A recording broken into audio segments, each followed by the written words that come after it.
Hello दोस्तों, नमस्कार। स्वागत है हमारे यूट्यूब चैनल पर। दोस्तों आज देखिए, जैसे कि फिर भी आज हम लकड़ी धो रहे हैं, जंगल से लकड़ी ला रहे हैं। कारण क्या है कि मम्मी का जो भोज भंडार वाला कार्यक्रम है उसमें लकड़ी का बहुत जो है कि ज़रूरत है, इसलिए लकड़ी हम इकट्ठा कर पा रहे हैं।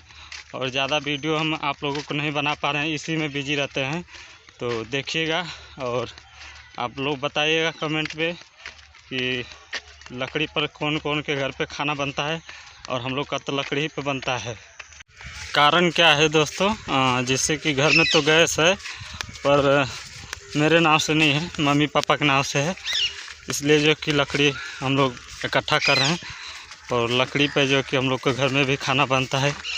और देख सकते हैं दोस्तों, इसी में हम व्यस्त रहते हैं, इसलिए कभी कभी जो कि ब्लॉग शूट नहीं कर पा रहे हैं ज़्यादा। तो चलिए, बस ज़्यादा नहीं, आप लोगों के सिर्फ अपडेट के लिए छोटा सा क्लिप वीडियो बनाए थे।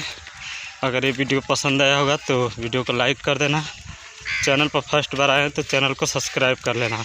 हाँ, और एक बात दोस्तों और है, जो भी मैं अपने लाइफ के बारे में, जो भी लाइफ स्टाइल जो भी है मेरा, वो सब आप लोगों के यूट्यूब के माध्यम से मिल जाएगा। क्योंकि देख सकते हैं, और हमको कोई लाज नहीं है काम करने में, और ना ही चोरी करते हैं ना कुछ करते हैं, मेहनत करते हैं। इसलिए दोस्तों जो कि हम वीडियो हम कहीं भी बना लेते हैं। तो आप लोग कमेंट करके बताइएगा कि सही है या गलत। तो चलिए दोस्तों, वीडियो को यहीं पर समाप्त करते हैं। जय हिंद, जय भारत।